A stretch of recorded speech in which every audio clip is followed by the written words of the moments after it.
propor para vocês uma atividade, tá? Na qual vocês vão iniciar, então, vão realizar, e hoje eu vou passar para vocês como é que vai ser feito, e vocês vão, na próxima aula, que é a nossa última aula, fazer a apresentação, tá? É uma atividade que eu vou passar para vocês, vocês vão escrever, vão fazer escrita, são casos clínicos, tá? E vão me entregar. E na próxima aula a gente vai fazer uma discussão sobre esses casos, na qual vocês vão, quem participar então da próxima aula dessa discussão, vai ganhar um ponto desses 3 pontos que a gente vai considerar da avaliação, tá? Então é importante, 2 pontos vão ser pela entrega e 1 ponto vai ser pela participação na próxima aula, tá? Como que a gente vai fazer? Já que eu estou falando disso, já vou esclarecendo isso para vocês. Eu vou botar lá na nossa página, né, da disciplina, aqui na UCDB virtual. Vou colocar, cada um de vocês vai receber um caso, tá? São 4 casos. Cada um de vocês vai receber um caso, tá? Alguns vão receber o 1, outros o 2, outros o 3, outros o 4, certo? E aí vocês vão responder as perguntas abaixo referente a esse caso e vão me entregar como fazem com todas as atividades, tá? Só que essa valendo 2 pontos. Daí na próxima aula, que vai ser na segunda-feira, vocês vão apresentar esse caso, tá? Então quem recebeu o caso 1, aí vocês se encontrem, né? Bom, digo se encontrem, se procurem, né? No sentido de quem recebeu o caso 1, organizem a apresentação do caso 1. Quem recebeu o caso 2, organizem a apresentação do caso 2. Quem recebeu o caso 3, organiza a apresentação do caso 3, certo? E quem recebeu o caso 4, organiza a apresentação do caso 4. Tá bem, pessoal? Tá bem. Então vai ser dessa forma, vou fazer aleatório, e aí vocês se procurem e veem como organizar isso, tá? Daí na próxima aula, é interessante assim, claro que vai ter a apresentação do caso e depois vai ter a discussão sobre o caso, tá? Então é importante que os membros do grupo participem dessa discussão, tragam algum apontamento, alguma colocação, isso que eu queria ver na próxima aula, tá? Então, caso 1, vocês vão organizar como que vocês vão fazer essa apresentação, tá? E aí eu gostaria de ver essa movimentação, assim, vai ter um apresentador e de repente outros debatedores. Então, como que vocês vão fazer essa apresentação? Vocês vão definir, tá bem? Tá bem. Ok. Então, vamos lá.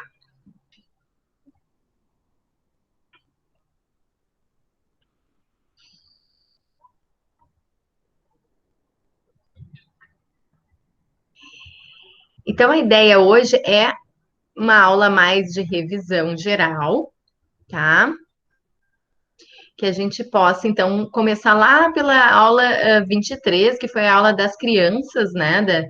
Da TCC com crianças. Gostaria de saber, alguém tem alguma dúvida? Gostaria de começar já comentando alguma coisa ou já posso entrar na aula? Tá todo mundo meio acordando. Então vamos lá.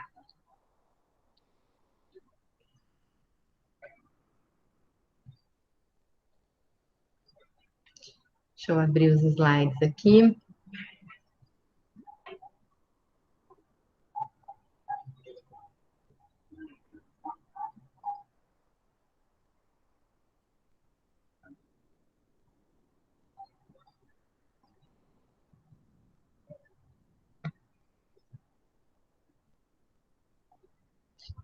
Aula 23.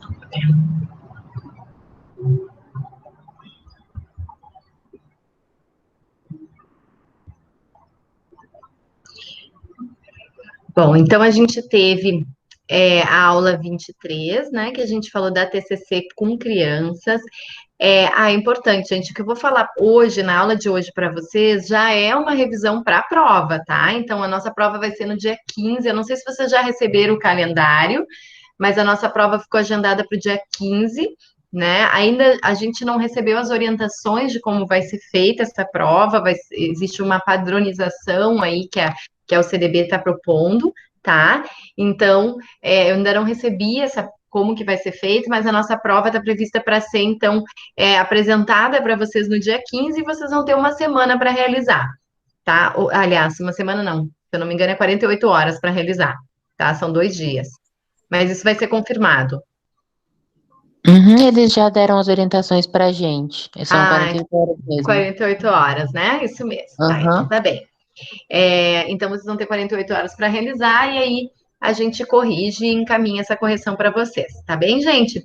Então, a ideia da aula de hoje é já fazer uma revisão para a prova. O que vai cair nessa prova do dia 15 são essas aulas, da aula 23, que começa lá na terapia com crianças, até a aula 29, que é a aula de TCC de terceira geração, né?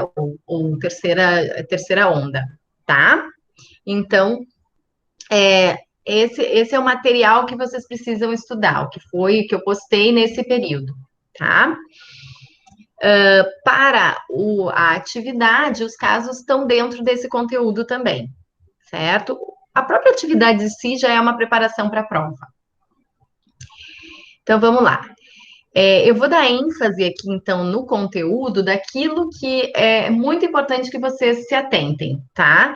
Então, por exemplo, na TCC com criança, a ideia é que vocês consigam perceber as especificidades, o que tem de diferente, né, na TCC com crianças, certo? Então, o que as crianças, então, vocês estão conseguindo ver os slides? Agora não, né? Que alguém entrou e interrompeu a minha apresentação. Estão conseguindo ver? Sim. Sim, tá. Bom, então vamos lá. Na TCC com criança é importante vocês verem as especificidades, tá? Tanto na das crianças, quanto dos adolescentes, quanto a idosos. O que tem de diferente, o que tem de específico que é para essa faixa etária em função das questões do desenvolvimento, no caso da criança, né? Então, ali, a questão de o fato como a criança chega na terapia, geralmente trazido por alguém, né? Ela ainda não tem essa autonomia de querer fazer terapia, nem sabe muito bem o que é isso. Então, a ideia de quem traz, como é que é isso. E quando ela vem, ela geralmente vem com essa ideia de que ela não sabe o que é, né? Alguém está dizendo que ela precisa. Então, a gente precisa muito explicar para ela, num primeiro momento, o que é que ela está fazendo ali, o que é terapia, o que é ir ao psicólogo, qual é o papel dela naquele contexto, né? E fazer vínculo, né? E aí essa é a grande questão para que ela se sinta à vontade e consiga ir se abrindo aos pouquinhos. Então, esse é o foco principal e a diferença da terapia com a criança é esse contato inicial com ênfase na relação terapêutica, né? Os problemas também com as crianças são mais específicos, né? Tem a ver com relacionamentos, geralmente vem nas questões dos relacionamentos, né? É importante a gente sempre fazer, e aí, né, a questão da entrevista com os pais e com pessoas próximas, estar perto da escola.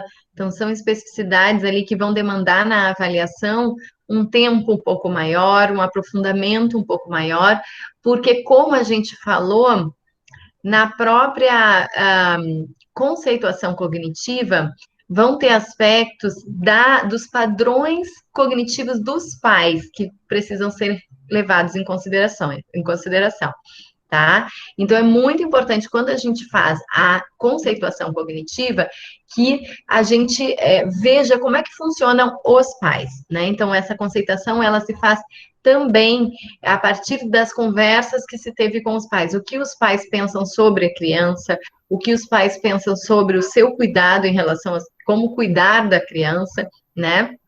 Como que eles exercem esse papel, né? O que que eles pensam deles enquanto pais, tá? Então, essas cognições são muito importantes para a gente entender como é que essa criança é vista, né? E como é que ela é, então, nomeada, ela é percebida por esse núcleo familiar, tá?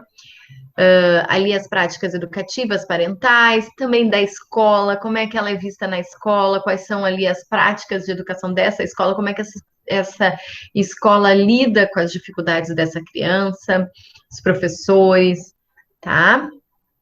Então, é bem importante isso na própria conceituação, e aí na aula que eu coloquei da Débora Fava, ela fala disso, né, de ter espaços na conceituação, inclusive no material que eu também postei no PDF dela, tem isso, né, os espaços para conceituação de cognitiva com aspectos dos pais, né, com questão do padrão cognitivo dos pais, tá?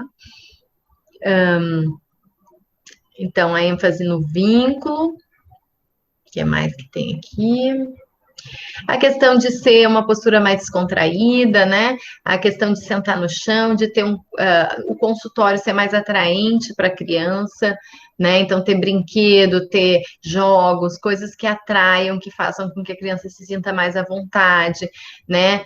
Sentar no chão, ter uma mesa de acesso para a criança, né? Então, que a criança tenha que ela consiga sentar e se sentir bem, né, assim, bem sentada, bem organizada para poder fazer uma atividade de desenho, algo assim, tá? Então a gente precisa ter esses cuidados para que a criança então vá se sentindo acolhida na atividade terapêutica ali, tá?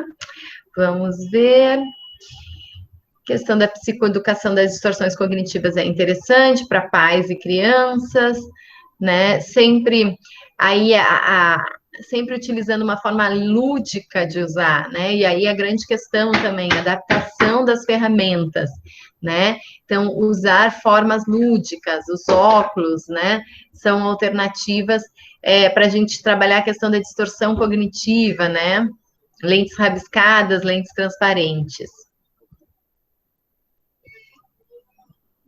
O que mais que a gente tem aqui? Registro dos pensamentos funcionais para crianças maiores, né? A questão do baralho das emoções, crianças têm muita dificuldade em relação, até pela etapa do desenvolvimento, né? Nomeação de sentimentos, de emoções não é algo tão simples para a criança, né? Então a gente precisa, às vezes, trabalhar essa nomeação e às vezes ela vai nomear olhando as figuras, né? Então, ter figuras representativas, baralhos de emoções, geralmente eles trazem isso, né? Uma figura que vai representar, então, essa emoção. Deixa eu ver o que mais aqui.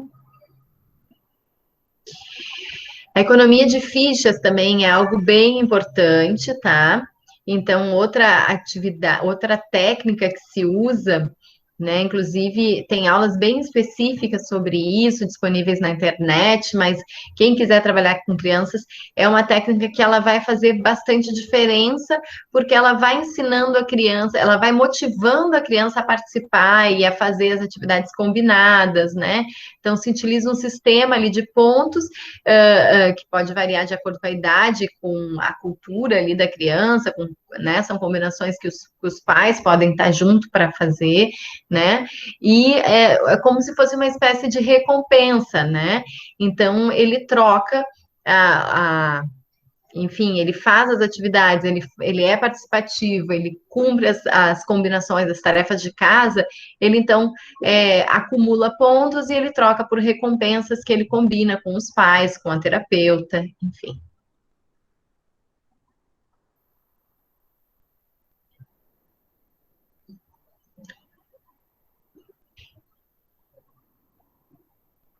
Esse também, né, a questão do pote da calma, né? Tem vários nomes, tem garrafinha da calma também, mas o pote da calma basicamente é esse pote, então, que a gente monta com água e pode ser com glitter, é, com lantejola, né? Com várias coisinhas ali, ó, brinquedinhos, a gente coloca dentro e pode colocar uma infusão de cor, algo assim, e monta a criança pode montar, inclusive é legal fazer junto com a criança, né?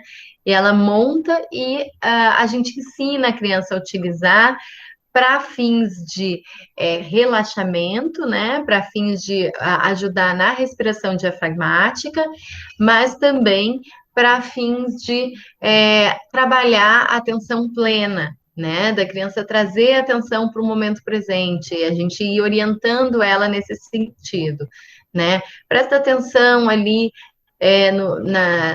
nos bichinhos que estão caminhando na água, vira, eles vão andar para outro lado. Então, a criança ficar focando a atenção ali naquele objeto que ela está vendo e entrando em contato. Tá, gente? O legal também do pote da calma é que ele ajuda na regulação emocional, né? A criança ela vai percebendo que ela vai se acalmando, que ela tem um recurso para ir se acalmando, né? Para ir modificando o estado emocional dela, né? E aí ela começa a perceber que ela tem essa capacidade, tá? Treinamento de habilidades sociais, também bem interessante para crianças que têm dificuldades de interação social, né? É bem utilizado, e aí a gente pode adaptar a realidade das crianças, né? Então, deve adaptar até a questão de uso de bonecos, de fantoches, né? Fazer de uma forma bem lúdica. Também pode utilizar desenhos animados, né? Brincar de ser outros personagens, enfim. E muito importante também é o aspecto de orientação e treinamento dos pais, tá, gente? Então, esses são os pontos principais da TCC com criança. Alguém quer fazer alguma pergunta sobre TCC com criança? Não? Então, vamos lá.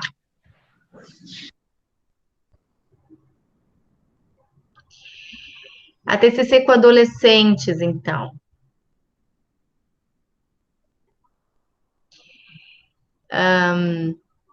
Também com uma criança, né? O adolescente ele busca terapia de uma forma que nem sempre é por iniciativa própria, né? Muitas vezes é por encaminhamento da escola ou dos pais, né? Ele algumas vezes tem uma demanda do próprio adolescente, e aí é mais fácil nesse processo, no sentido de a vinculação é melhor, né? Mas quando ele vem encaminhado, é um processo às vezes, bem delicado, né, bem complexo, em que a gente precisa, sim, usar uma linguagem mais próxima deles, que a gente precisa trabalhar bastante a empatia, trabalhar muito a validação do adolescente, dos atos dele, tá? Tentando compreender os porquês, como é que ele interpreta as coisas e por que ele faz daquela maneira.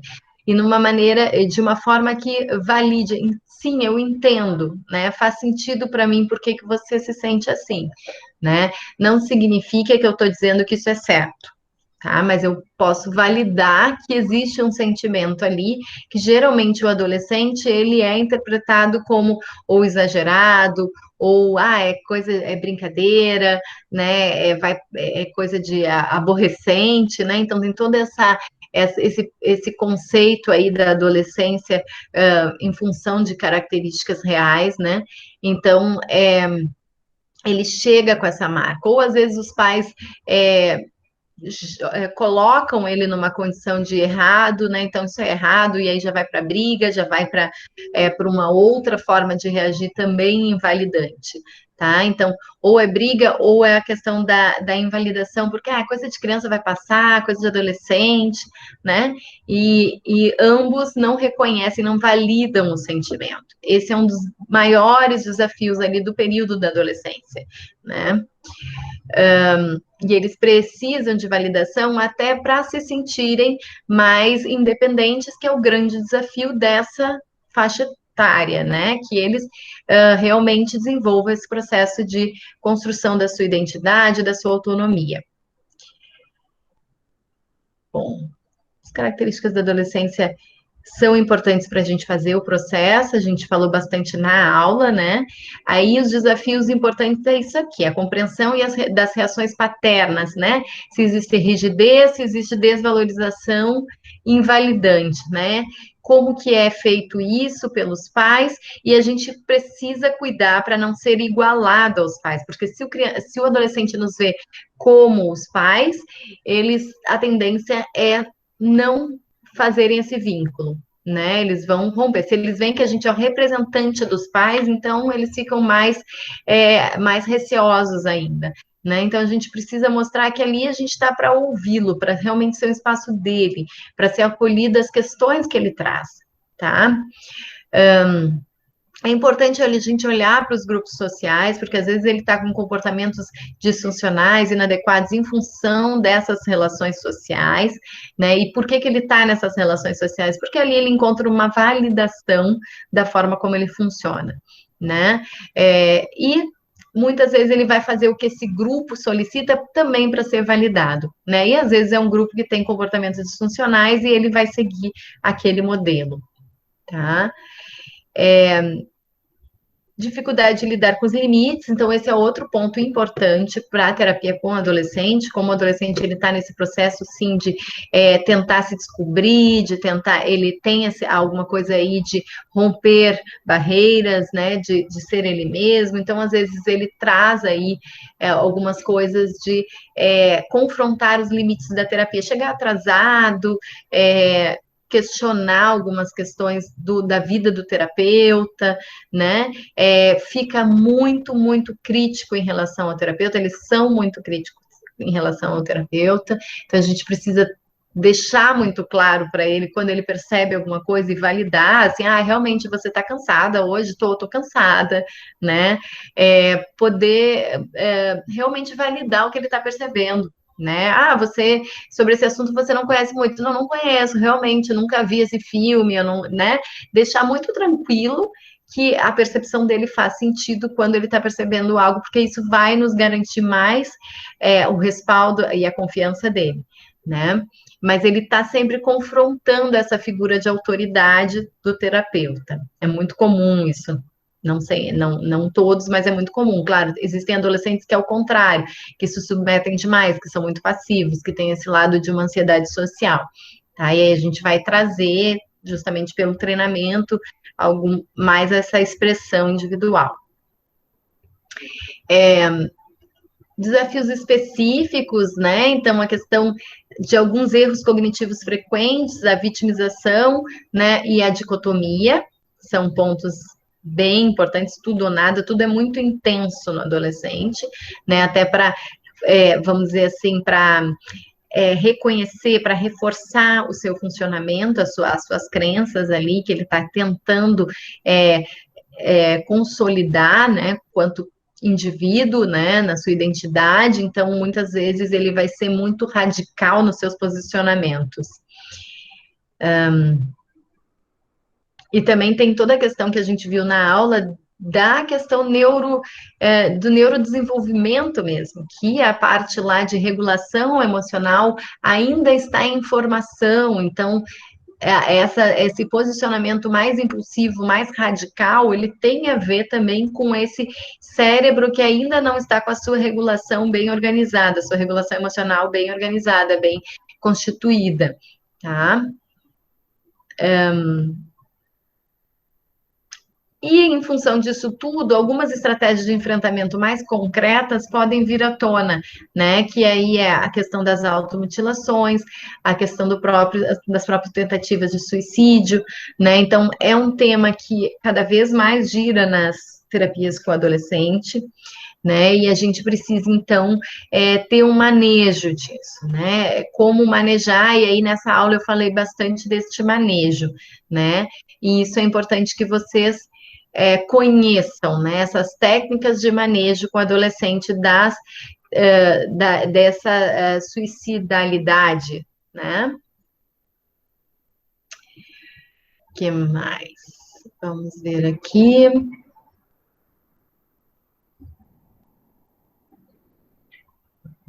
A gente falou um pouco das relações terapêuticas, o modelo de sessão é a mesma, né? De criança também, o modelo de sessão é a mesma, ali com algumas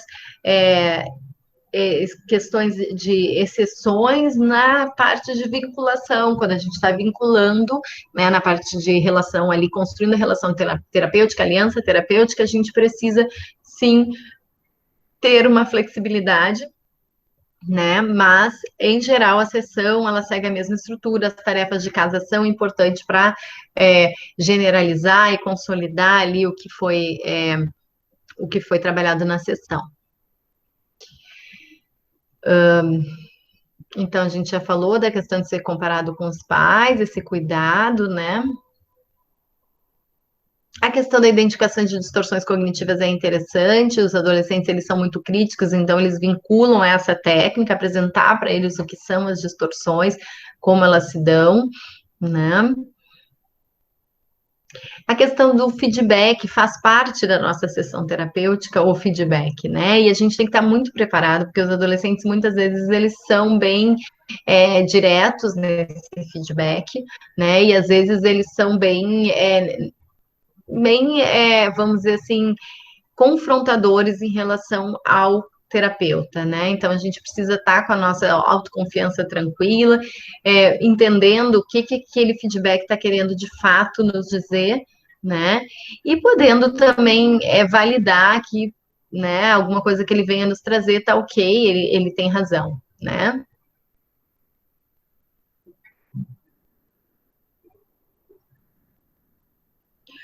Técnicas que funcionam bem comportamentais, a resolução de problemas e a balança decisória, né? É uma técnica interessante justamente por essas faltas que ainda estão ali no processo de desenvolvimento, que as funções cognitivas mais relacionadas ao lobo frontal, que está ali no processo de desenvolvimento, então ali as funções executivas, memória de trabalho, que tem a ver com tomada de decisão, que tem a ver com direcionamento a um objetivo, né? Então, com organização do comportamento para um objetivo. Então, essas técnicas, elas ajudam muito o adolescente a se organizar, que às vezes é um ponto que eles têm dificuldade. E o treinamento de habilidade social também ajuda nessa questão de se colocar no grupo, desenvolver a maior segurança para se colocar, né? Também ajuda em situações pontuais, né, nas brigas, em casa e na regulação dos comportamentos impulsivos, tá? Técnicas experienciais, atualmente os adolescentes, eles se ligam bem nas técnicas experienciais, até porque tem toda uma questão de dramatização, e isso atrai, e também a questão, hoje, das técnicas mais de atenção plena, de mindfulness, né, eles, de fato, aderem na maioria das vezes, né? Então, são aspectos positivos aí da terapia com adolescente. E aí, a questão do suicídio, né? Das tentativas e dos pensamentos. Perguntas importantes, isso até a nossa atividade dessa aula foi sobre isso, né? Todas essas perguntas, elas têm uma relevância, né? E todas elas fazem um sentido e eu gostei de ver que vocês trouxeram, cada um trouxe uma pergunta, vocês foram bem heterogêneos, assim, na escolha das perguntas principais, e o importante é ver que ao fazer cada uma dessas perguntas, a gente vai estar, de fato, fazendo uma visão geral das condições que a gente tem desse adolescente de se estabilizar com um plano, né, de prevenção ao suicídio, ou se a gente vai ter que ter uma medida mais ativa, no sentido de envolver outras pessoas, tá? Assim, a orientação também, e aqui é bem importante isso, porque isso é o manejo, exatamente o que falta, e às vezes falta até para os próprios profissionais, tá? Quando um adolescente fala de ideias de ideação suicida, a gente parte para essas perguntas, porque elas vão nos dar uma ideia mais geral, assim, mais aprofundada, né, em vários pontos, geral nesse sentido, né?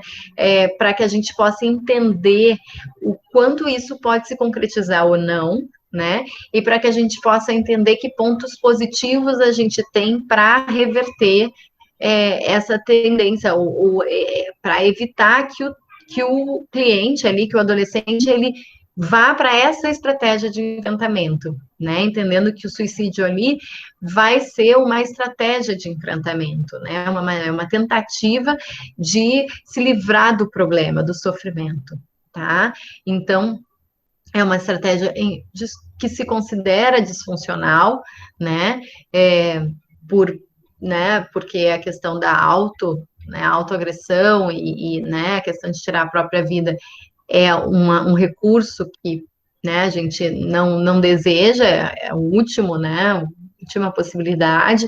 Então, a gente vai, então, proporcionar uma compreensão de uma forma que a gente consiga trabalhar outras estratégias com esse indivíduo.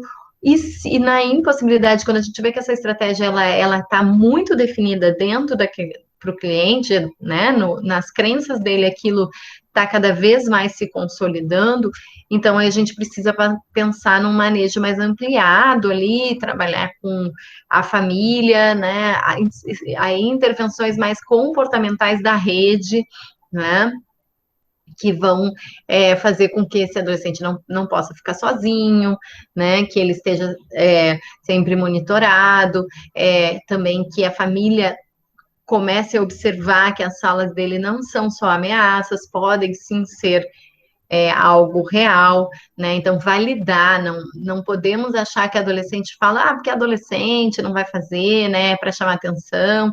Então, a gente tem que ter esse cuidado. Tá bem, gente? Então, aconselho, então, dar uma lida bastante nessa questão de como organizar o plano também. Alguma pergunta sobre a questão dos adolescentes? Bom, idosos. Então, com os idosos, a gente tem uma população aí em crescimento, né? Uma população bem que tem algumas dificuldades também na relação terapêutica, né? Em geral, a busca pode ser por uma decisão própria, às vezes é por sugestão da família, dependendo da faixa etária ali, porque hoje a gente tem de 60 em diante, né? Até nos 60 anos a gente tem pessoas que fazem uma adesão já por conta e já acreditam na terapia, mas pessoas mais velhas às vezes têm uma ideia de que é para louco, que ele não está louco, e a família acha que tá, então a gente vai ter que desconstruir aí esse pensamento em relação à terapia, tá? Tem a questão do modelo médico arraigado, né? Então, a tendência é ficar mais passivo, esperando que o terapeuta diga o que ele tem que fazer. Então, isso é algo que a gente vai precisar também desconstruir num primeiro momento, explicar como é que funciona a terapia, né? Trazer para eles como é que ele vai então lidar naquela terapia, a importância dele ser mais ativo, que é algo que é muito parecido com uma atividade física, que ele vai ali aprender algumas coisas e ele vai praticar durante a semana, né? Então, trazer para ele algumas analogias que façam sentido para que ele modifique essa compreensão do processo terapêutico, tá? A questão das perdas em geral, o tema dessa faixa etária, né? Então, perdas de diversos âmbitos, de questões sociais, suas, né? Aposentadoria, independização dos filhos, os filhos criando seus próprios núcleos familiares, e aí aquele núcleo passa a ser secundário, né? A questão das perdas dos amigos, que passam também muitos já falecendo, ou com doenças importantes, já não saem tanto de casa, né? Então, vai da própria funcionalidade mesmo física, da aparência, alterações físicas de aparência, né? Então, várias questões aí afetam esse momento e trazem essa temática de perdas muito intensa. A conceituação cognitiva é bem interessante, que existem alguns aspectos importantes da gente entender, que são as crenças de corte, a transição de papéis assumidos, o contexto sociocultural, né, e as ligações transgeracionais, tá? Então, assim, para além daquelas crenças, aliás, isso aqui vai tá dentro das crenças, na verdade, centrais intermediárias desse idoso, né? Mas são aspectos dessas crenças que a gente precisa estar entendendo, né? Então, ali os aspectos culturais e históricos que marcam a geração, então, como eles enxergam a si mesmos, enxergam o mundo, né? E as questões ali do que é certo, o que é errado para aquela geração, a transição de papéis assumidos, né? Então, a perda dos papéis que a gente já falou, como é que eles estão vendo eles a partir desse novo papel que assumem, como é que eles estão daí nas ligações transgeracionais ali, como é que esses papéis são vistos na família, né? Como é que ele percebe que os outros entendem ele como idoso, né? Como é que os outros entendem o envelhecimento, os outros significativos para ele, né? E a questão sociocultural, né? Quais os aspectos do envelhecimento que ele assimila dessa cultura que ele está inserido, né? Se é algo mais de sabedoria ou algo mais de inutilidade, incapacidade, como é que ele está assimilando? Então, a crença dele aqui, as crenças centrais e intermediárias, elas vão estar passando por essa ideia de que agora eu sou um eu que está envelhecido, que está na velhice. Como é que é esse eu idoso, né? Esses aspectos vão estar influenciando essa visão de mim, do mundo e do futuro, né? Eu, como idoso, o que eu posso esperar do meu futuro? Isso é bem importante também, né? Porque isso vai nos dar a possibilidade de construção de objetivos de vida, que é um dos temas dessa terapia. O idoso, muitas vezes, ele chega sem ter mais objetivos de vida, parece que está esperando a morte. O que vem depois da velhice é a morte, né? Só que a gente não sabe quanto tempo isso vai demorar, e às vezes demora 30 anos, né? Ou mais. Então, é importante que a gente tenha objetivos de vida e consolide isso com o idoso. Mas, às vezes, por causa dessas crenças aqui, ele pode ter a ideia de que ali, a partir dali, ele tem que esperar a próxima etapa, tá? A intervenção em TCC, então a ideia de ter mais tempo de tratamento, né? Muitas sessões a gente vai ter mais flexibilidade, dar espaços para contar histórias, né? Geralmente na TCC a gente é muito objetivo, né? Com foco nas nossas metas, mas aqui a gente vai ter que flexibilizar para contar histórias, e sim, o idoso vai contar muitas vezes a mesma história, e a gente vai ter que ter persistência, e vai ter que ter paciência também para ouvir né, e acolher, porque esse contar de histórias pode influenciar muito na ressignificação, na reestruturação cognitiva, né? Às vezes é uma maneira de se fortalecer enquanto indivíduo, trabalhar a autoestima. Então, a gente pode usar esse contar de história como recurso para a reestruturação cognitiva. Tá? Para entender ali como é que ele pode pensar sobre ele de forma diferente, trazendo essas histórias da vida dele.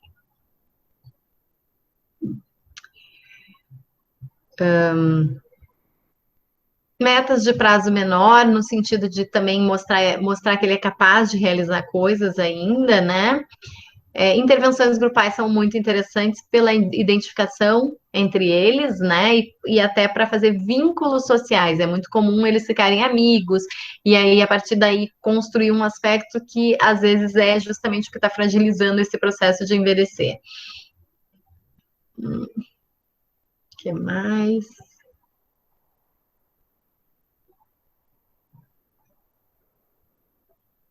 Não vou tão a fundo, mas essas técnicas são bem importantes vocês darem uma olhada, né? A respiração diafragmática é uma técnica interessante quando o idoso é mais ansioso. Recursos compensatórios, né? Então, aqui muitas vezes o idoso chega com queixas de memória, de dificuldade de concentração, e às vezes essa queixa tem a ver com questões mais afetivas, né? Que à medida que a gente começa a trabalhar a ativação comportamental, ele vai melhorando nessas questões cognitivas, tá? Mas recursos compensatórios são importantes, incentivar a anotação, incentivar lembretes, incentivar a questão do uso de agenda, anotações na geladeira, lembretes, tá? Porque isso faz com que ele também lembre das próprias tarefas da terapia, tá? Então, tudo anotado, procurar sempre fazer algum recurso extra para que ele mantenha aquela combinação.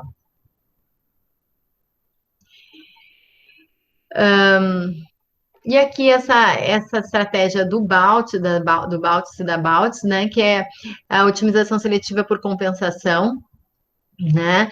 É uma estratégia, então, de compensação das perdas, né, com foco nos ganhos. Então, a ideia aqui dessa técnica é a gente observar o que aquela pessoa tem de preservado e incentivar a manutenção e a ampliação das capacidades preservadas daquele idoso.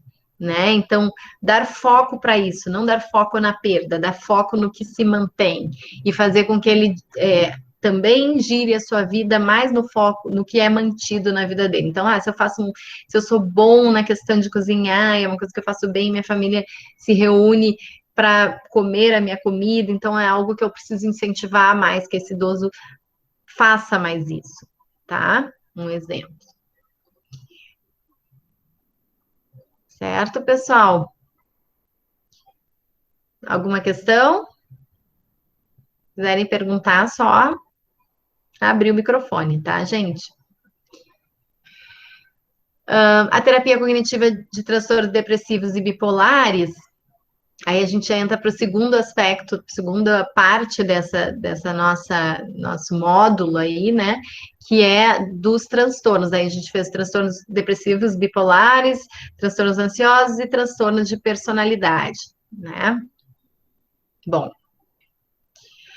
aí a gente fez uma diferenciação inicial, transtorno bipolar e transtorno depressivo, né? Lembrando que são geneticamente diferentes e por isso eles foram separados no DSM-5, né? Apesar de terem sintomatologias parecidas e vão ser utilizadas técnicas semelhantes, tá? Eles não são, não existe mais essa categoria dos transtornos de humor no DSM-5, mas sim uma categoria de transtornos depressivos e do transtorno bipolar e relacionados, tá? Diferença principal é que no transtorno bipolar a gente vai ter a presença de episódios maníacos ou hipomaníacos, né? Que são aqueles episódios marcados pela euforia. Então, na depressão, isso não vai aparecer. Então, as curvas são sempre para baixo, para prejuízo no humor, né? O humor mais triste, mais deprimido. Questão da caracterização do transtorno, não vou me deter. O modelo cognitivo da depressão é bem interessante, né? Lembrando que o Beck começou a terapia cognitivo comportamental pelo modelo cognitivo da depressão, foi o primeiro, né? Falando do ciclo vicioso e da desesperança, né? Então, é aquela história de ter uma situação, eu interpreto essa situação com um erro cognitivo, com uma distorção cognitiva, isso acaba me gerando sentimentos de desesperança, de desânimo, de desinvestimento, de não ter vontade, e isso faz com que o meu comportamento também me afaste de repente, uma situação que poderia me dar uma oportunidade, né? E esse meu comportamento vai reforçar minhas crenças centrais de que eu não consigo, de que eu não sou capaz, né? E vai me aumentar a minha tristeza em relação à vida, a minha desesperança, certo? Então, esse é o ciclo vicioso e que à medida que eu vou, então, intervindo nesses pensamentos, eu vou mudando o direcionamento desse ciclo.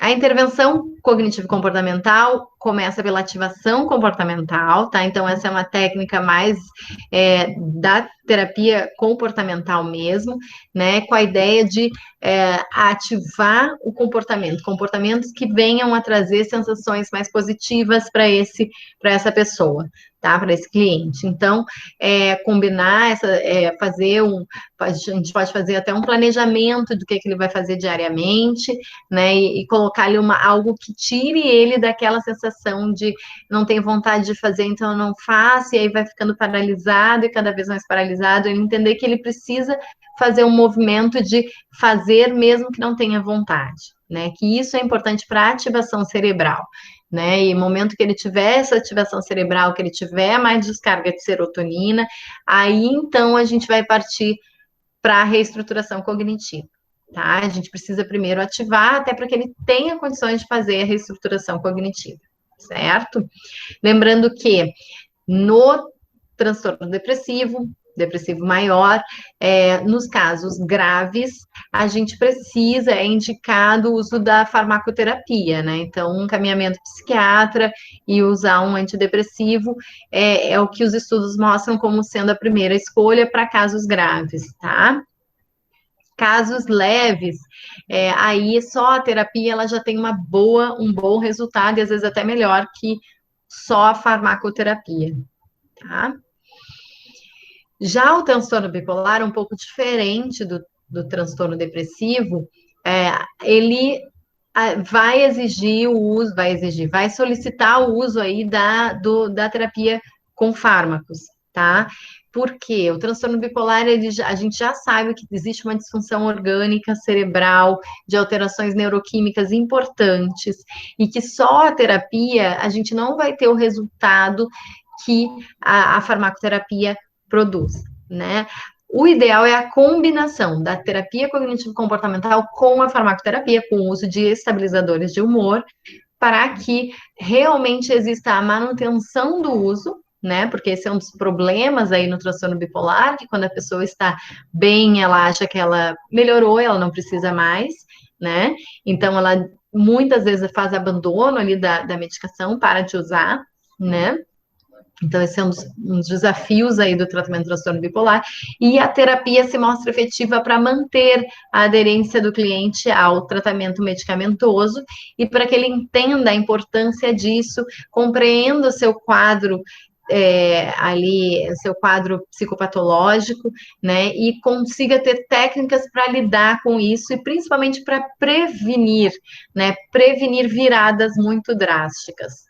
Tá? Então, ele começa a se dar conta dos pródromos, né? Que são aqueles padrões iniciais da virada, né? Então, quais são os primeiros sinais de que eu estou entrando na fase maníaca? Quais são os primeiros sinais que eu estou entrando numa depressão? Né? Então, nesses primeiros sinais, ele já faz uma ação, seja medicamentosa ou ele faz uma ativação comportamental, ele não deixa que esses sinais vão progredindo, tá?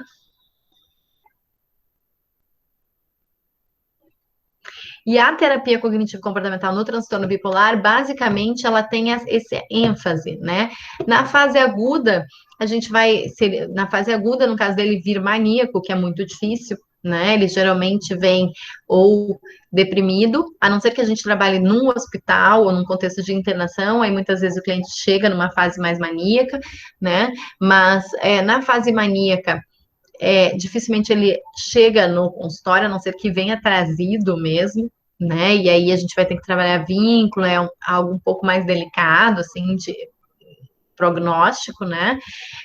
Mas se ele chega na fase depressiva, a gente vai trabalhar a ideia de ativação comportamental, como é na depressão maior. Se ele chega na fase maníaca, a gente vai trabalhar adesão, aderência à medicação, tá? Então, é muito importante isso, na fase maníaca, que ele mantenha o uso da medicação, porque às vezes a mania, ela dá uma sensação tão boa para a pessoa, é a sensação de grandiosidade, de bem-estar, que pode tudo, que ele não quer sair dessa fase, né?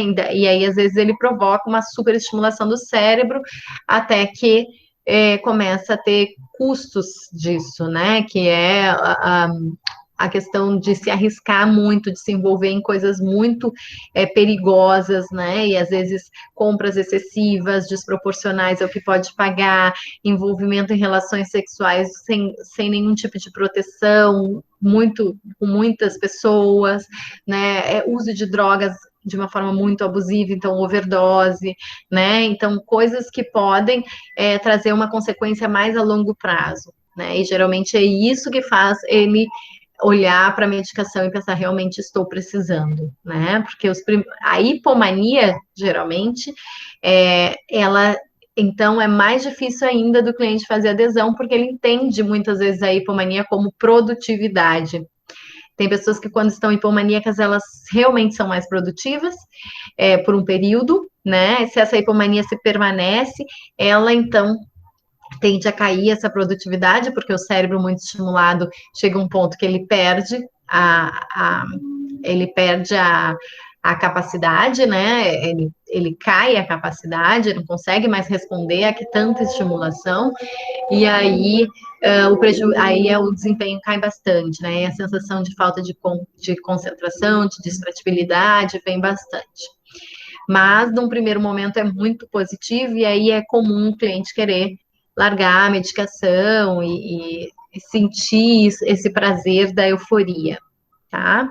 Na fase eutímica, que tende a ser a mais frequente, principalmente se o paciente está estabilizado pela medicação, é a fase que a gente vai fazer o tratamento como a terapia cognitivo-comportamental para outras questões, né? Então, trabalhar ali os pensamentos e as crenças desse cliente, né? Os pensamentos automáticos e trabalhar a questão dos pródromos, né? Lembrando que o primeiro foco é isso, o próprio diagnóstico, né? A identificação de sintomas, a compreensão do que ele tem, a aderência à medicação, é entender que, independente de estar normal, ele tem uma doença crônica, né? E essa doença vai precisar ser tratada, né? Por quanto tempo? Não sei, né? Realmente existem algumas pessoas com transtorno bipolar que, em função da terapia e desse reconhecimento de pródromos e enfim, manter umas rotinas e alguns cuidados ali, eles vão conseguindo largar a medicação, mas é muito, muito raro, tá? A grande maioria vai usar essa medicação por tempo indeterminado, tá, gente?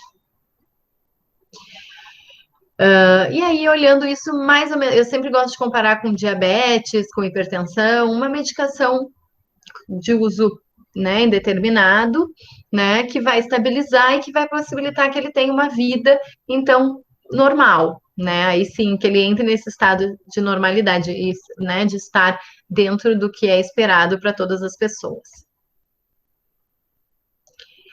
Bem, pessoal, transtornos de ansiedade, então,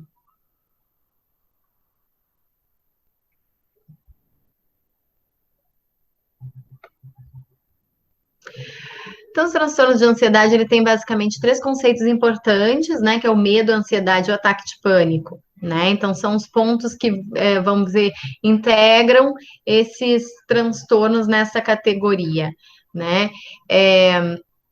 Que é a questão do medo, uma resposta emocional à ameaça iminente, real ou percebida, né? Então, esse medo de que algo está acontecendo agora, que às vezes é uma coisa real, às vezes não é só percebida, né? A ansiedade também é outra questão que tem a ver com a antecipação de uma ameaça futura, né? Então, o que vai acontecer quando acabar a pandemia, né? O que vai ser? Eu vou perder meu emprego, eu vou conseguir me formar, como é que vai ser isso, né? A questão e aí eu perco a noite hoje, a noite passada, essa noite eu estou há uma semana sem dormir, pensando no que vai ser daqui a um ano, né? Se a gente vai conseguir manter o mesmo ritmo, se a faculdade não vai transformar tudo em EAD. Então, coisas que começam a surgir e até ideias que nem sempre são reais, né? São crenças, às vezes, catastróficas em relação a o que eu estou prevendo do meu futuro, tá? E essa ansiedade antecipatória muito catastrófica, com erro cognitivo de catastrofização, é justamente um dos desencadeadores dos transtornos de ansiedade. O ataque do pânico, né? O ataque de pânico, que é, então, aqueles momentos, né? São espaços de tempo ali de alguns minutos, 10 minutos, até 10 minutos ali, que vem uma sensação abrupta de desconforto intenso, né? Um medo, né? Uma angústia associada a sintomas físicos e cognitivos, né? Então, pelo menos 4, segundo o DSM-5, né?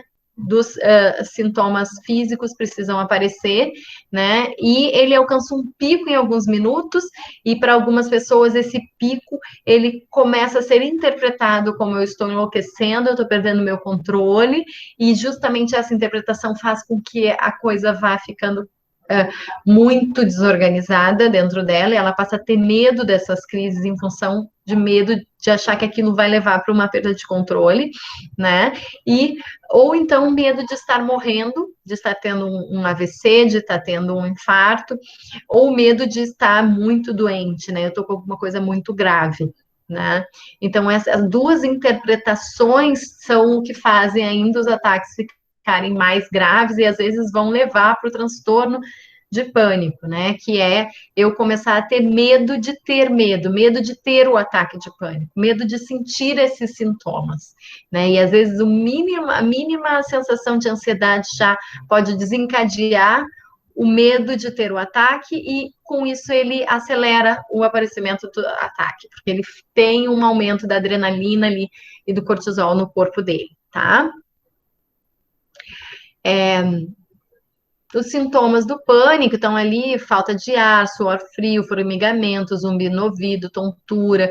Claro que nem sempre vai aparecer todos, né? Pelo menos 4 se considera um ataque de pânico completo. Precisa ter 4 para ter um ataque de pânico completo, tá? Bom, os principais transtornos de ansiedade, não vou entrar a fundo aqui agora, tá? E aqui das estratégias cognitivas, o que a gente apresentou nessa aula foi a descatastrofização, as outras todas a gente já tinha falado a respeito, né? A descatastrofização, que é a gente trabalhar com a pergunta: o que de pior pode acontecer, então, né? Então, se você está muito envolvida com alguma coisa no futuro, tá, qual é a pior coisa que pode acontecer? Meu filho ter que estudar numa escola pública. Bom, é não ter dinheiro para pagar uma escola particular e ele vai ter que estudar numa escola pública. Ok, e bom, né?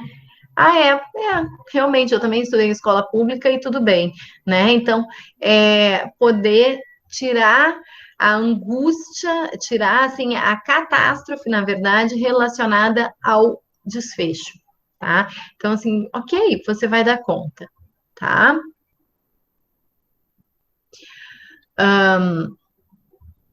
A questão do protocolo do tratamento de pânico com agorafobia, né?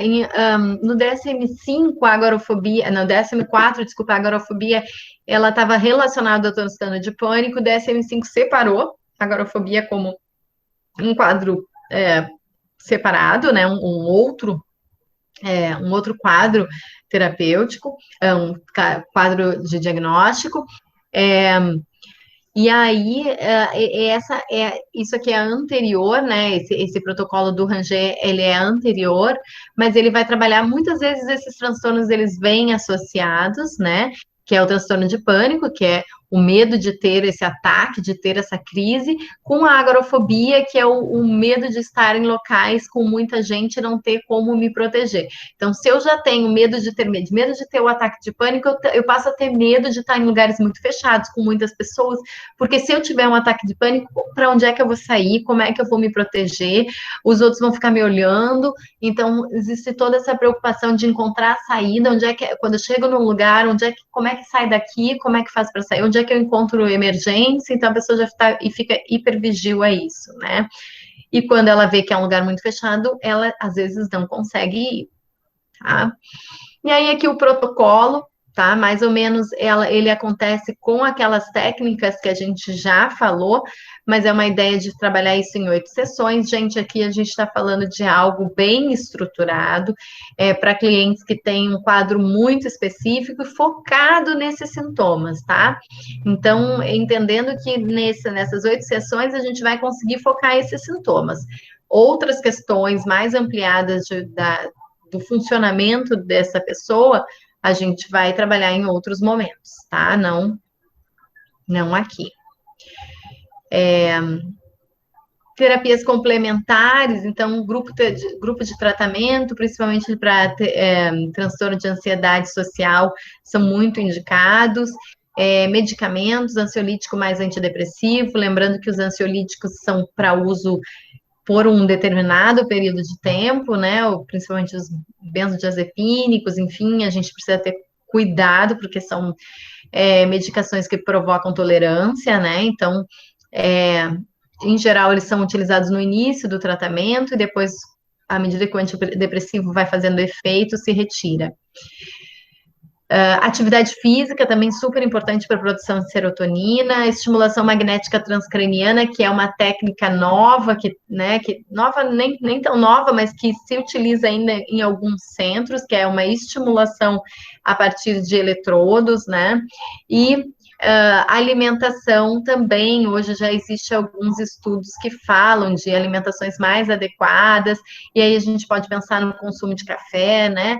Uso adequado do café, de substâncias com cafeína, né? Entre outros alimentos que podem ativar aí a ansiedade. Tá, gente? Ok?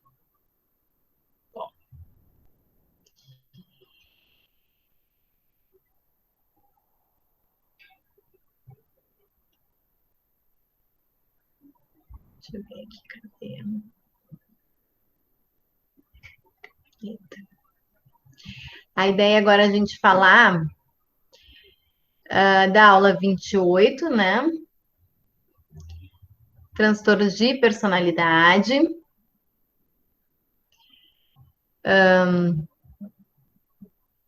Rapidamente, vamos ver o que é. Essa aula, assim, eu fiz questão de mostrar os vídeos para vocês, porque são aquilo que vocês viram nos vídeos, vocês veem o quanto que a expressão emocional é muito intensa, né? Principalmente nos transtornos de ansiedade do cluster B ali, que a gente tem borderline, histrionia, narcisismo, né? Então, transtorno de personalidade narcisista, transtorno de personalidade antissocial, a gente tem uma expressão ali emocional diferenciada, né? Então, é bem interessante da gente ver como que a terapia funciona nesses casos, e existem ali os transtornos do cluster C, que são mais contidos, né, que são os evitativos, os obsessivos compulsivos, né, que tem esse quadro mais de contenção da expressão, tá? E aí são outros critérios, em geral, os mais evitativo, mais o cluster C, né, que são mais contidos, a gente vai usar técnicas muito parecidas com os de transtorno de ansiedade, porque, em geral, esses clientes vêm com traço de ansiedade, né? O importante aqui é que modifica bastante a relação terapêutica, né? A gente modifica nosso prognóstico terapêutico também, né? A ideia de que a gente vai ter uma visão de que essa terapia vai ser de um prazo maior, né? É importante a gente fazer bem esse perfil cognitivo, identificar quais transtornos estão ali presentes, né? Isso vai aparecer em geral. Nas primeiras sessões, a gente consegue ver a marca do transtorno de personalidade muito quando esse traço vem de uma história de vida muito antiga e é muito recorrente, né? Então, como eu falei, o tratamento pode durar 2 anos ou mais, né? E ele vai demandar mais criatividade, persistência, variação de estilo de pensamento, uso de humor, ele vai demandar mais do terapeuta, né? E o uso de técnicas experienciais, porque aqui é onde vão surgir muito daqueles clientes que a gente já falou, quando a gente falou das técnicas experienciais, que é aquele que vai dizer assim, sim, eu entendi, eu já percebi essa forma de eu pensar equivocado, mas eu não consigo mudar isso, né? Então, eu não consigo deixar de sentir. Então, aqui a gente vai para a técnica da experiência, da vivência, né? Que passa por essa aprendizagem vivencial, que é somente assim que a pessoa vai conseguir se permitir uma outra forma de funcionar, né? Fazendo isso numa cena, fazendo isso numa imagem mental, tá? E mesmo assim vai ser um processo muito mais lento, com muito mais recaídas, né? Retrocessos, enfim. Que mais? A relação terapêutica, então, é muito importante, porque, em geral, seja na TCC mesmo, típica, né, do Beck, ou na terapia do esquema, ou na terapia comportamental dialética, que são as principais abordagens dos transtornos de personalidade, todas trazem que na relação terapêutica vai se expressar o padrão de comportamento do cliente. Então, se ele tem um padrão, em geral, os transtornos de personalidade têm, esse padrão estranho à cultura que provoca dificuldades interpessoais, né? Isso faz com que isso venha para vai se manifestar na relação terapêutica, né? Da mesma forma como se expressa nas relações dele fora, né? Então, o espaço de relação terapêutica é um espaço de produção de mudança, de reflexão, de reestruturação, então de cognitiva e também de mudança comportamental, tá? Então é muito importante usar o próprio espaço de relação terapêutica para o trabalho, tá? O Yang da terapia dos esquemas, ele vai trabalhar então com o conceito de reparentalização ou reparação parental, né, que são técnicas onde a gente traz para a sessão terapêutica cenas mais antigas, a gente vai trabalhar com aquilo que se chama de esquemas iniciais disfuncionais ou esquemas disfuncionais iniciais, que são os esquemas que o Yang chama que são os esquemas centrais, que foram constituídos lá na infância, nas relações parentais, né, e que, em geral, por ambientes invalidantes, né, somado a uma supersensibilidade daquela pessoa a questões ali, as suas próprias emoções, né, então ele desenvolve essa reatividade emocional aumentada, às vezes coisas que nem seriam de tanta necessidade de expressão emocional, né? Então, ele é muito sensível a qualquer a situação aversiva ambiental, né? Então, aquilo já provoca uma reação muito intensa, né? De estão me rejeitando ou estão me abandonando, no caso do pacientes borderline ou histriônico, né? Quando isso aparece na relação terapêutica, a gente precisa trabalhar essa reparentalização, né? Então, poder ou se colocar no lugar dos pais e criar uma outra relação, ou como mostrou lá na cena que eu mostrei para vocês, entrar na relação com os pais e validar aquela criança, né? E começar a mostrar que existem aspectos dela que sim são válidos, né? E que é importante a gente fortalecer e que tem alguém preocupado com elas, né? Então, isso faz com que a pessoa se sinta mais, se confie mais nela mesma, acredite mais nela mesma, tá? Então, essa ênfase na origem desenvolvimental das crenças é algo muito importante, tá? Isso aqui, o processo terapêutico tem início pela identificação e modificação dos esquemas e não pelos pensamentos automáticos, é relativo, tá? Mas é porque às vezes a gente inicia pelos pensamentos automáticos e depois que a gente vai ver que as crenças, que existe ali um quadro de transtorno de personalidade, né? Mas claro que quando vem aquele cliente que não tem um motivo para estar, porque muitas vezes eles dizem assim, me pediram para vir, mas ele não está com nenhum quadro sintomático muito declarado, né? Então, a gente vai procurar iniciar pela identificação e modificação de esquemas, porque se na avaliação se identificou esse transtorno de personalidade, tá?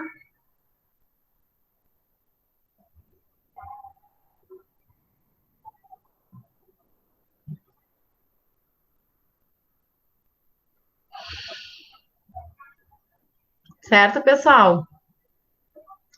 E aí a gente tem a aula de terceira onda, que foi a nossa última aula. Essa aula é uma aula mais densa, né? Porque a gente falou de aula, de várias teorias, né? E O importante aqui é vocês identificarem o que a terceira onda tem de mais específico, tá? De todas elas, né? E aí, essa imagem aqui, ela fala um pouco disso, né? Que é a questão de uma mudança paradigmática, né? Enquanto a gente tem ali na terapia cognitiva algo que é mais da linha de reestruturação do pensamento, o foco é mudança de conteúdo do pensamento, né? O Beck trabalha muito essa questão em todas as técnicas, o foco é na reestruturação cognitiva em grande maioria, né? Na terceira onda, a gente vai ter um foco no que se chama de aceitação. E aqui a ideia não é mudar o conteúdo, mas mudar a forma de se relacionar com este conteúdo, né?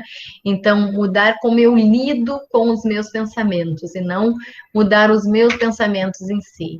Então, aquela ideia de que, ok, eu tenho esse pensamento, ele vai passar, né? Ele é só um pensamento, esse distanciamento, esse desfusionamento, né?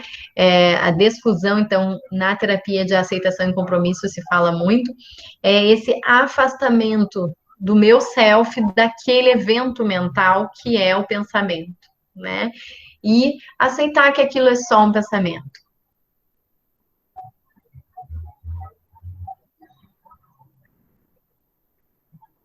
Ah, tá, eu vou dar uma olhada, Késia.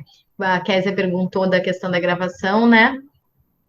Eu vou eu vou olhar, ver se está disponibilizada a gravação. Eu acho que eu não liberei, tá? Vou olhar isso para vocês. Talvez eu possa ter colocado ali alguma questão de restrição, tá? Bom,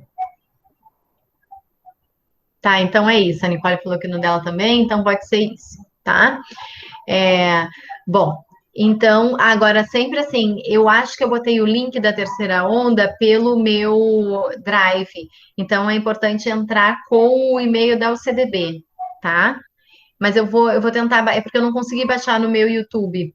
Daí, deu um problema na minha conexão, não consegui, então eu disponibilizei pelo meu Drive, tá? Mas eu vou tentar baixar no meu YouTube, que eu acho que é mais fácil para vocês terem acesso, tá? Bom, então, é uma aula que está bem interessante, tá? Precisa entrar com e-mail institucional, isso, tá? Então, a aceitação é uma diferença, esse distanciamento. O mindfulness, né, que é a ideia de atenção plena ao momento presente, né? Então, como um recurso de trabalhar esse distanciamento do pensamento. O pensamento é só um evento, né? E eu contemplá-lo como algo que vai passar, que está ali, que não sou eu, né? Ele é um evento produzido, né? Como as minhas sensações, como as minhas reações fisiológicas, como os meus sentimentos também. E eu vou contemplar cada um desses, tá? Esse distanciamento das cognições, então, é o que vai produzir uma relação mais saudável. No momento que eu consigo me distanciar, eu consigo, então, fazer eu não consigo ser, eu não vou ser tão impulsivo na minha relação, na minha reação, eu não vou ser tão radical, não vou ter aquela questão automática de rapidamente, e aí na terapia baseada em mindfulness se fala muito isso, né, do piloto automático, eu não vou ter aquela reação automática de responder ao meu pensamento como se fosse eu, tá? Então, às vezes eu respondo, mas eu só sei fazer assim. Aí a gente tem que fazer toda essa construção. Bom, vamos ver qual é o pensamento, vamos se distanciar desse pensamento e você vê que você tem outras formas de responder, tá? Aqui eu botei os principais modelos de intervenção, 5, né? Partindo dos modelos que têm um modelo teórico-prático mais cognitivo para os modelos que têm um modelo teórico-prático mais comportamental.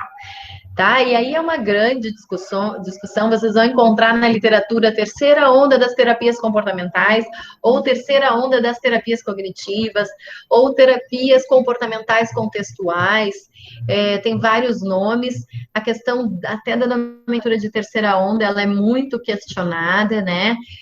Foi o Reis que escreveu, que construiu essa ideia da terceira onda, né?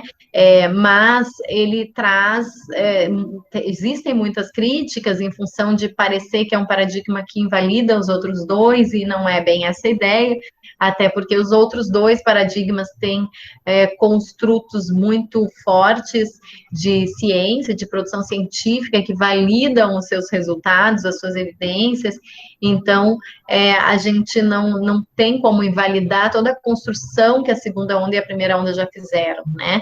Então, parece que esse outro paradigma vem para invalidar os outros, isso torna um pouco questionável o modelo, mas é um modelo, na verdade, de apresentação didática das formas de abordagem terapêutica, né? As três têm coisas em comum e as três têm coisas diferentes, né?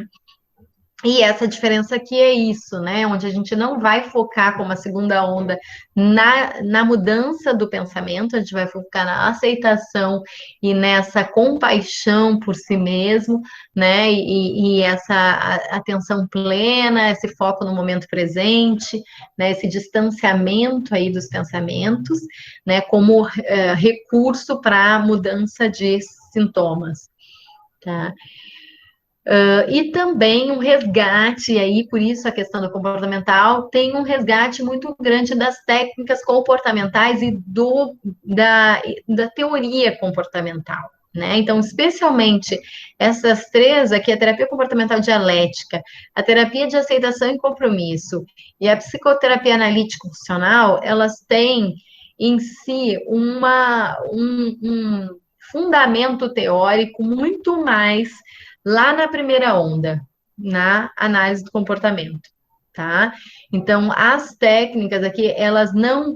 E aí a diferença da análise de comportamento, que elas não negam que existe uma mediação do pensamento, né? Mas elas também não vão usar esse termo, muitas usam dos eventos privados, né? Uma mediação, que elas dão um olhar para esses eventos privados, elas fazem um entendimento de que existem algo aí,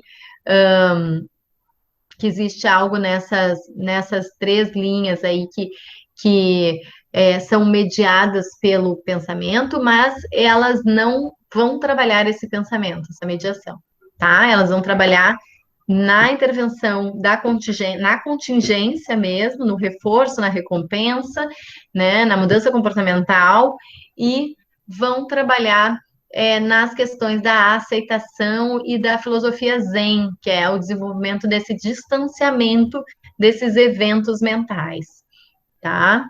Então, não nega a existência da mente, mas também não utiliza como recurso terapêutico. Basicamente é isso, tá?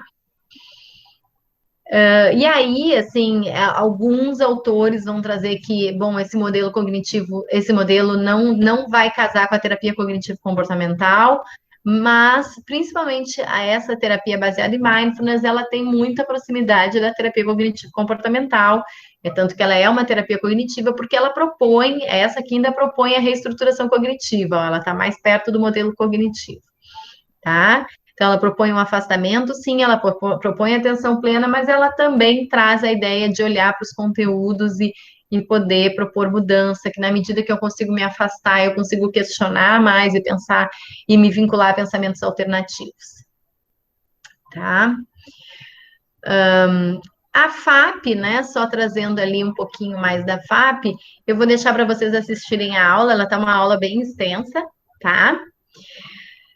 A FAP, a ideia principal é trabalhar a relação terapêutica, né? É o grande aspecto ali dela, que é a gente trabalhar essa relação, como o comportamento se expressa na relação terapêutica, né? O recurso é esse, né? E depois se generaliza isso que aparece, que se trabalha ali na relação terapêutica.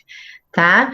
Então, é bem interessante, é uma técnica que também ela casa com as duas, mas ela tem um fundamento teórico muito na análise de comportamento, tá? Mas com esse olhar de que o contexto terapêutico é o foco do trabalho, tá?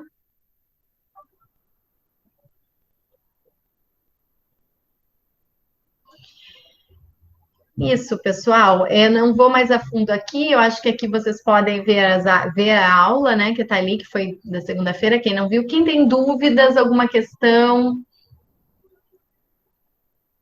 Então, para quem chegou depois, eu só vou reforçar isso, gente. Eu vou.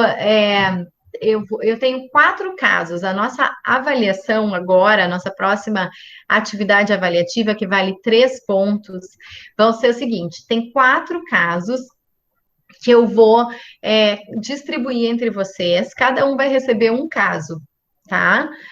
Vocês vão, então, responder as questões que eu coloquei em relação ao caso individualmente, cada um, né, fazendo o seu caso, como a gente faz as outras atividades. E na próxima aula, que vai ser segunda-feira, a gente vai, então, discutir esses 3 casos. E aí vocês vão apresentar, tá? Então, quem participar na próxima aula e participar ativamente apresentando o caso, e aí vocês podem até se organizar, quem ficar com o caso 1, entrar em contato, enfim, vocês, através ali do WhatsApp, de vocês verem quem é do caso 1, caso 2, caso 3, caso 4, e se organizarem numa apresentação, ou vocês podem, de repente, colocar alguém para fazer a apresentação do caso e outros para fazer o debate das perguntas, tá? Essa apresentação também vai valer 1 ponto. Então, são 3 pontos, 1 ponto da apresentação e 2 pontos em relação à entrega individual das perguntas do estudo de caso. Ficou claro, pessoal? Sim? Prof, Sim. Surgiu uma dúvida no grupo da sala, aí eu estou perguntando por causa disso.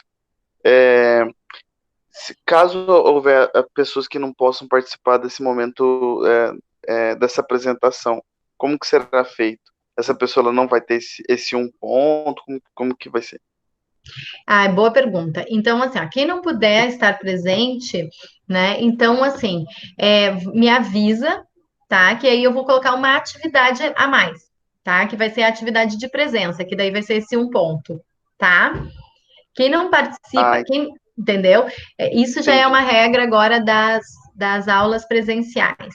Quem não pode estar presente, né?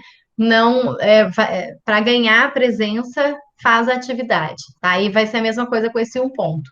Quem não puder estar presente, vai ganhar esse 1 ponto se responder essa atividade que eu vou colocar para o dia, para a semana que vem, para a segunda, tá? Tá bom, obrigado, prof. Ficou claro? Bom, tá bem. Gente, então, alguma pergunta em relação ao que a gente viu? Não? Tá.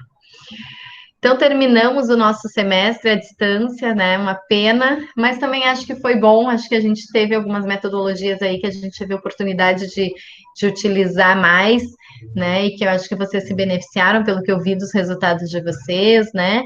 Então, foi bem positivo, assim, acho que de uma forma geral a gente conseguiu fazer aí do limão uma limonada, né?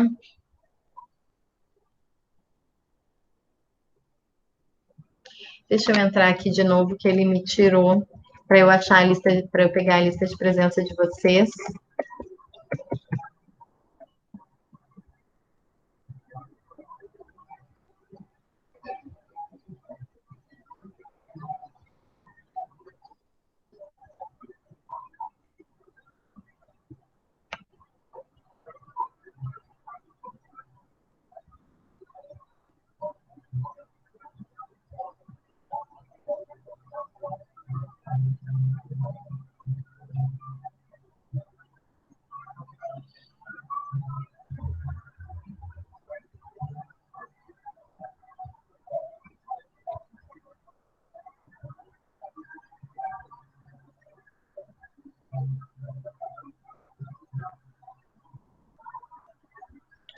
Vamos lá, então. Vou fazer a chamada, tá, gente? Aí abram o áudio e respondam. Adriane, Presente. Aline França, Presente. Aline Gomes, Presente. Amanda Costa, Presente. Amanda Zambuja, Presente. Amanda Sesi, Presente. a Amanda Mayra, Presente. Ana Carolina, não, Ana Luísa, Presente. Ana Gabriele, Anne Gabriele, não, Bruna, Camila, Presente. Cassiane, Presente. Daniele, Diogo, Gabriel, Presente. Guilherme, Presente. Isabela, Professora, Jéssica. a Oi, Isabela Almeida, ela pediu para avisar que ela estava aqui, mas ela saiu para trabalhar. Ela estava aqui agora há pouco. tá. Jéssica, Presente. Júlia, Kathleen, A Júlia tá com. Ela mandou, ela escreveu que o áudio dela não tá funcionando. tá, Ela escreveu ali. tá. Lara, Presente. Laura, Presente. Letícia, Presente. Lohane, Luana, Eu. Luara, Luma, Presente. Marbelis, Presente. Maria Eduarda, olha só, Casale, não. Maria Eduarda Vidal, também não. Maiara, Presente. Nicole, Presente. Paula, Presente. Paulo,